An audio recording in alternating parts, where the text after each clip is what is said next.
Ghana ban ewo enyimeku ahodo pi ewo nkrabata ahodo a mo so hwe entotoye ahodo so ema ne dwumade ewie peye mu bako ene Ghana Investments Promotion Center etwanetia efra no GIPC enche Ghana Mampanin His Excellency John Dramani Mahama obaye oyi mpanyimfo fofora omokoda dwumadin ano enei mpanyimfo afofora onom aba board chairman afi chief executive officer ene mpanyimfo ka ho abeka mpanyimfo a omo Asante mantema eho ama onede omodo moni a kire menhia kotokofie se omone Asante Maura ewo nkitahodie emapa enei ena mpanyimfo na bedru menhia omone kotokohene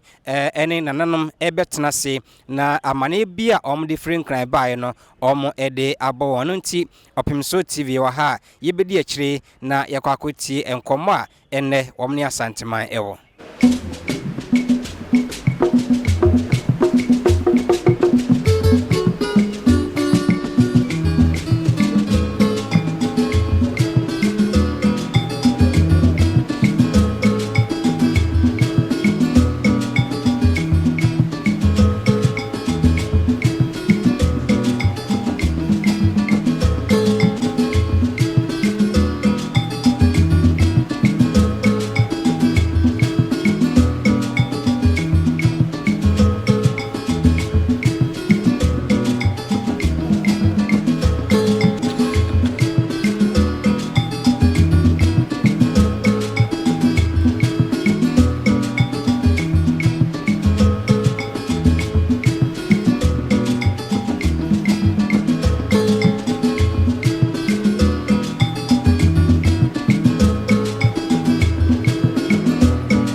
baya enkra ne bone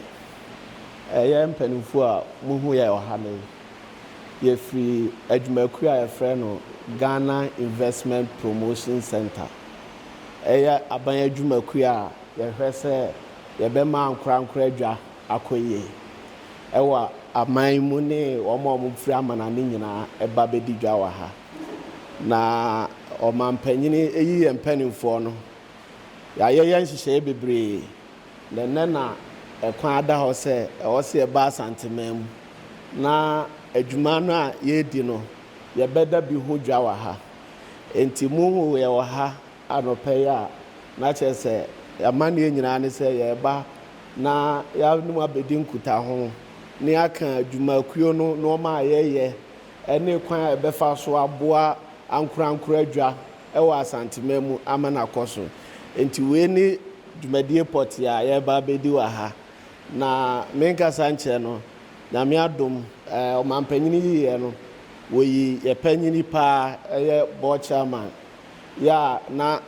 kane no na osan ye minister for local government honorable Akwasi Opemsuo wono ne board no titinani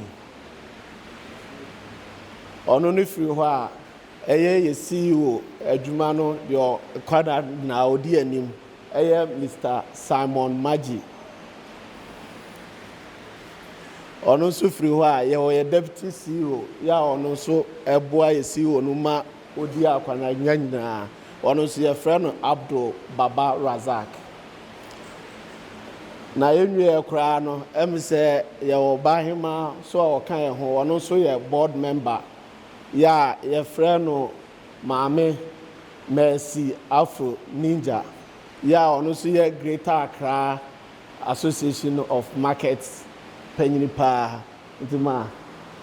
afi ye regional boss ya ono so hwe Asante Hanmo no ye friend Michael Ochi eni mpanimfo atitiro aka nyina nti ye baya na ye ba abeda ye ho adi a kire mu na yenum asan abedi nkuta ho afa program a yebeye no wachina no ene kwan ebefa so a Asante manzo so ebenya eho mfaso nti eno enti ne yeba ebone bia ni da wase bebe eya sempa se onum abeto aye Manhyia ha na ye be kire adwumadi a mo bedie ewo Asante man mu yati mu kanda enso ye hunu de ekoso papa ne nem ama baidie ɛne ɛne anim sɛ mo bɛkyerɛkyerɛ biribiara ma yɛn nso so yɛate aseɛ ama yɛdi akyire a na afei ne yɛde ɛhonam nyinaa di akyire nti yɛdam ade sɛ maba pakyɛw nana kyea me wɔ hɔ anɔpɛ yi mpanyinfoɔ yɛaba abɛto mo wɔ ha ɛfiri sɛ yɛ a yɛwɔ Ghana Investment Promotion Center no yɛwɔ gyidie sɛ region biara wɔ pɔtɔm kasa biribi ɛka sɛ unique a yɛbɛtumi promote for investment na wohwɛ nso a wontumi nka Ghana asɛm without Ashanti region nti ɛnɛ yɛaba the heart of Ghana, the cultural capital ɛna yɛba bɛhwɛ the investment potential ɛwɔ Ashanti region a yɛbɛ promote to Ghanaian businessmen and to foreign businessmen who are interested in doing business in the Ashanti region. Nti Mr. Mo no pay say nama yasem tietia no no. Your program a yɛfrɛ no investment opportunities mapping. Nti bota yɛde ato yɛ ni so say yɛbɛ mapping opportunities ɛwɔ every region ɛwɔ Ghana ha. Obi back chrome has up so yɛ investment a yɛbɛtumi akyerɛ ne so oba Ashanti region ebi a ɔkɔ gye so a yɛwɔ industrial park wɔ hɔ anaa wokɔ asoko a wei wɔ hɔ a wobɛtumi invest nti nananom anɔpɛ yɛ nam a ɛno nti ɛne aba bɛduru ha na yɛba nso yɛda mo ase mode yɛakɔ Ashanti Museum ɛna moakyerɛkyerɛ yɛ Asante abakɔsɛm ɛyɛ anigye bebree ahyɛ nso kran sɛ Ashanti atena hɔ for many thousands of years Nyama mwetumi aye no. Emre do say the same Ashanti spirit will be invoked to ensure that there is industrial development in Ashanti region. And on this singular mission to help the region to advance and to attract the right investment for growth and prosperity for the indigenes and citizens of this great region of our country. And Nana, Mr. was a number SMT Dinamde. It is so. Yewura wate kakra me de ka ye CEO de mu asema de na mana wa kyerɛkyerɛ mu no na ye nyina nso nim sɛ asanteman de sɛ de adopa yi ye bae a mpanyinfo adi kɔ museum no ibunu kase me sɛ resilient ye gyina ye na so eba bibia mu a yɛsom sɛ yɛyɛ a ɛyɛ ne yie nti yɛyɛ investment promotion yɛbɔ no dawuro sɛ mantam biara ɛyɛ regions ɛnkeka wɔn ho na sɛ obi a investor bi kora bɛba a obi a ɔde ne sika ba bɛhyɛ dwumadie mu wɔ ha no yɛwɔ local content ɛkyerɛ sɛ ɛwɔ sɛ ɔman no mufoɔ no koraa so no etumi ne saa investor no edi nkutaho na ɔmo ka bom ma dwumadie no kɔ so na sɛ ebeduru so na yɛn mboa yɛn ho a ɔmo beduru ha no bibi ɔmo yɛ bia 100% ɔmo wie a ɔmo de ɔmo profit akɔ nti dwumadie a yɛdi no yɛ ma yɛaboa yɛn ho atoto yɛn nneɛma na ankwanko ɛbɛba no sɛ yɛ Ghanafoɔ koraa ɛwɔ amanɔne anaasɛ ɔmo wɔ ɔman mu ha a ɔmo pɛ sɛ ɔmo di dwuma bi a na yɛaboa yɛn ho dada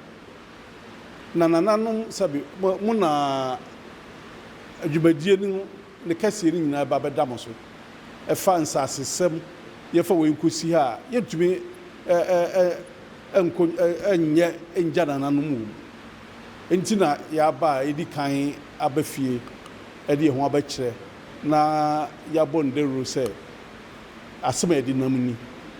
na akyira no sɛ yɛkɔhyia hɔ no yɛde dwumadie no nyinaa atu dwa a na ɛnyɛ mo asɛm foforɔ sɛ yɛaba fie abɛkyerɛ mo dwuma a yɛde nam no na sɛ mokɔ a ɛne yɛbɛnya kwan adi akyire nti nananom yɛbaeɛ a yɛwura ɔkyɛ dwam yi dwumadie no yɛde dan no ɔno na ɛbɛtumi ama kwan ma yɛama asanteman anya ne kyɛfa wɔ mu ɔmampanyin a yɛhyɛ bebree 24-hour economy the big push ne ade nyinaa no ni nyinaa ka dwumadi a yɛyɛ na yɛ mpanyinfoɔ GIPC ɔma yɛ region biara ayi a ɛwɔ hɔ dwumadi a betumi adi wɔ hɔ ama investors bɛba no ɛnyɛ fɛ na ɔde ne tiri bɛpempem sɛ me wɔ sika mpɛ sɛ mebɛdi dwuma bi wɔ Ghana ayi ɛnam sɛ aha dwene nti mpɛ sɛ mbɛyɛ investment wɔ ha na ɛdeɛn na mɛtumi ayɛ ɔbɛba no na yɛ tintim biribiara wɔ krataa so na yɛn nso yɛayɛ ahoboa sɛ yɛn nso no yɛnim deɛ yɛyɛ ɛba asanteman mu ha cocoa baa yi asanteman edi kan na asanteman na yɛ leading cocoa producing ɛba industries a wohwɛ magazine ne deɛ kɛka ho a yɛwɔ bebree bɛtumi aka nti saa dwumadie deɛ ɛna ɛbɛma yɛakyerɛ yɛahoboa ne yɛna yɛgyina so firi tete sɛ asanteman ɛnyɛ aban o yɛntwɛn aban yɛn ara no yɛtumi ɛyɛ deɛ ɛde yɛn mpuntuo ne yɛn nkɔso bɛba nti saa mmiri na ɛyɛ mmerɛ a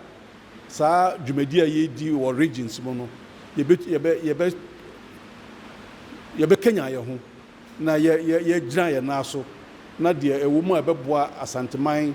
ɛma yɛn mpuntuo akɔ so ama adwuma bebree aba ha no yɛso yɛayɛ de aboa nti yɛbaeɛ a kakra